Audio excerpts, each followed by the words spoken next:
السلام عليكم. النهارده هنعمل الكرنب مع بعض، وهوريكم طريقه تقطيعه وسلقه ولفه من البدايه للنهايه. طبعا حطيت حله فيها شويه ميه، وحطيت فيها شويه ملح. طبعا بعت ابن الله اكبر، يعني جاب لي كرنبايه والله العظيم طازه وجميله ومورقه وخفيفه كده، مش مكبوسه ومش مضلعه ومش مهريه وصبحه. هنسمي بسم الله، وهنقطع طبعا كل الورق الاخضر اللي احنا مش عايزينه. في ناس بتحب طبعا الورق الاخضر فعادي تسلقه وتلفه، طبعا بشيل كل اللي على الوش. وهنقطع راس الكرنبايه، هوريكم طريقه تقطيعها ازاي. اهو بنفضل نغرز السكينه بس لجوه، ونفضل نلف الكرنبايه لحد ما نشيل راسها خالص بالشكل ده. طبعا لو انتي لقيتي جوه برضو في حته ماسكه في بعضها طبعا شيليها، عشان تبقى الكرنبيه معانا مورقه ومفيش ورقه ماسكه في التانية، يعني عشان نعرف نشيلها بكل سهوله وهي في الميه. طبعا قورنا الكرنبيه زي ما انتم شايفينها بالشكل ده. طبعا هنحطها في الحله بالشكل اللي انتوا شايفينه ده، هنحطها على الورق المضلعات ده. طبعا غيرت الحله عشان الحله كانت صغيره مش تاخد الكرنبيه طبعا. عارفين طبعا انتوا الكرنب غالي اليومين دول وكده. الكرنب البلدي ده ما بياخدش سوا اصلا، ما بياخدش سوا في السليق.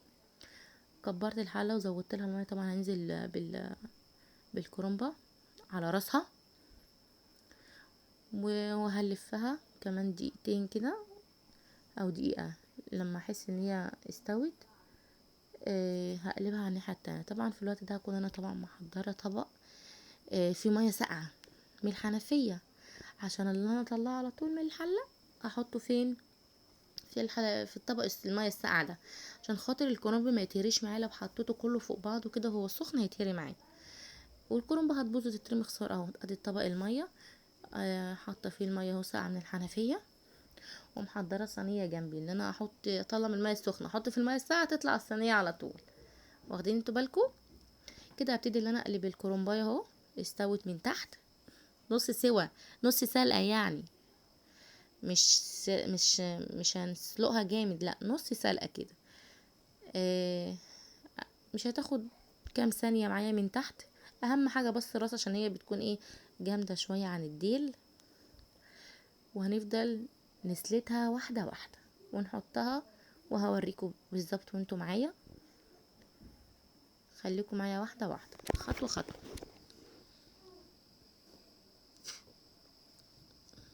كده هبتدي اشيلها اهو كده بشوفها استوت ولا لا. بصي سوا، بشيل واحده واحده اهو، وهحطها في الميه زي ما انتوا شايفين.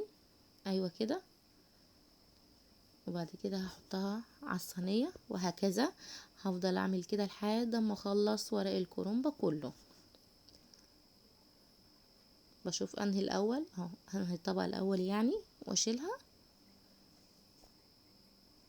وما تنسناش بقى في اللايك، تبخلوش علينا بيه بقى، عايزين نوصل لل1000 في اقرب وقت. ايوه كده، وبالشكل ده كده اهو زي ما انتوا حضراتكم شايفين. اهي الكرنبه بشيل منها ورقه ورقه بالشكل ده. ايوه، لحد ما نخلص كل الكميه اللي عندنا.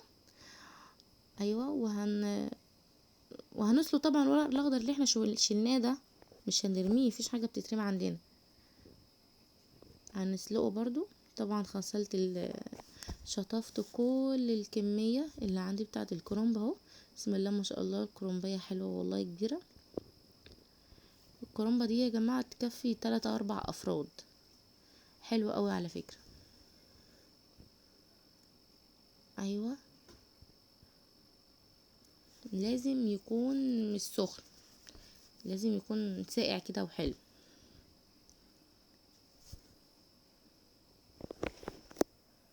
كده انا بغسله اهو. طبعا الميه دي بقت دافيه معايا، فمش هينفع ان انا احط فيها كرنب تاني. هدلقها واشطف في طبق واحط فيها ميه جديده، عشان اهو ده برضو هسلقه مش هرميه. وهقول لكم دلوقتي هعمل بيه ايه. اللي عندها طيور تحطه لهم، اللي ما عندهاش طيور وتحبي ورق اخضر تعمله. فاض منك اعمليه في الفريزر عادي، فرزيه كده. خلصنا الكميه كلها اللي عندنا وسلقنا وخلصنا. هوريكم طريقه تقطيع العرق اللي فيها اهو بالشكل ده، وهنلفها رويل بالظبط كده. قطعنا العرق ازاي، وهوريكم برضو واحده كمان اهو. هنعملها هنقطعها على قد المقاس اللي انتوا عايزين قده يعني، وتلفوها بيه. انا عملتها كده بطول صباعي اللي انا اقدر الفها يعني. خلصنا اصلا الكميه اهو. هوريكم واحده كمان اهو بقطعها برضو. خلصنا كده كل كميه الكرنب اللي عندنا وقطعناها. ده الشكل بتاعها، مالت صينيه عند الله اكبر عليها والله ما شاء الله اهو. يلا بقى نسمي بسم الله ونبتدي الشغل بقى. طبعا عندنا الحله بتاعتنا، الورق الاخضر اللي احنا سلقناه هاخد منه ورق وهفرشها في ارضيه الحله. ليه بقى الفكره دي؟ عشان خاطر ما تلزقش فيها الايه، الكرنب، صابع الكرنب الرصه التحتانيه ما تلزقش.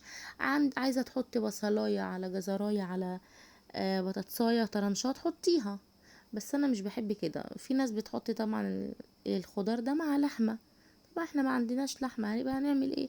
يبقى نحط ورقه كده ايوه، وهنفردها كويس بالشكل ده في قاع الحلة عشان خاطر المحشي بتاعنا ما يلزقش صوابع المحشي. وهوريكم طريقة اللف دلوقتي. طبعا قورت فلفلتين كده 3 عشان يدي ريحة حلوة يعني، وقلت بالمرة يبقى جنب الاكل يعني. دي الخلطة بتاعتنا، طبعا احنا كنا عاملينها مع بعض انتوا عارفينها. فاض عندي خلطة كتير، جبت عليهم كرنبايه وقلت اعملها اهو. هوريكم طريقة اللف دلوقتي. هنجيب ورقة من الكرنب هنقطعها بطول ايدينا بطول صوابعنا يعني، ونحط فيها شوية رز صغيرين خالص. متكتريش الرز عشان تبقى المحشية معاكي كده سمباتيك وحلوة لو هتقدمها مثلا لضيوف لحد، ما يتريقش على صباع المحشي. ادي صباع المحشي بتاعنا. هوريكم واحدة كمان اهو.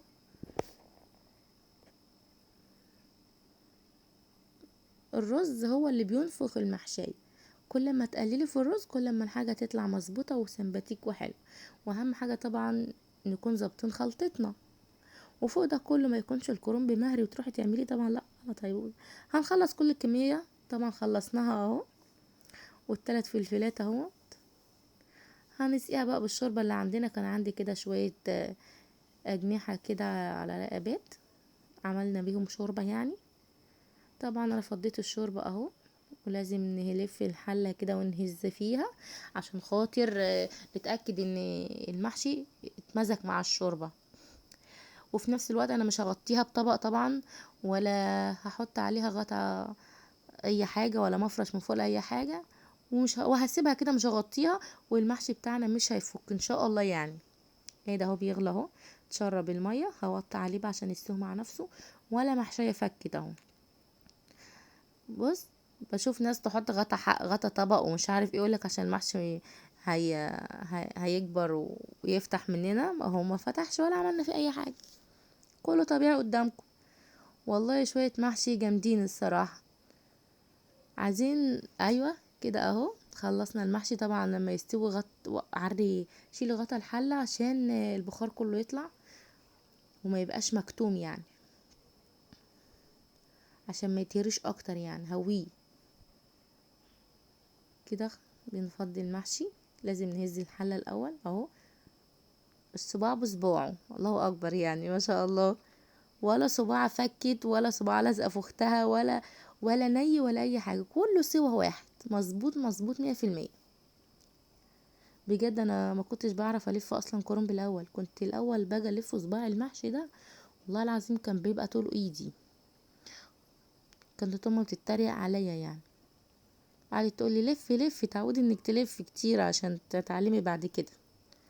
ودي خلصنا طبعا. تحفظت الصينيه دي الصينيه بتاعتنا الجميله الكيوت الرقيقه. اتفضلوا معانا بألف هنا وشفا. وما تنساش في اللايك، وبحبكم قوي قوي. هوريكم طبعا صباع المحشي وسخن ملهلب جدا، بس هاكله برضو على مين يعني، وانا هسيبه اهو. بوريكم ان هو مستوي. هاكله كله دلوقتي. ألف هنا وشفا، وما تبخلوش علينا باللايك. مع السلامه.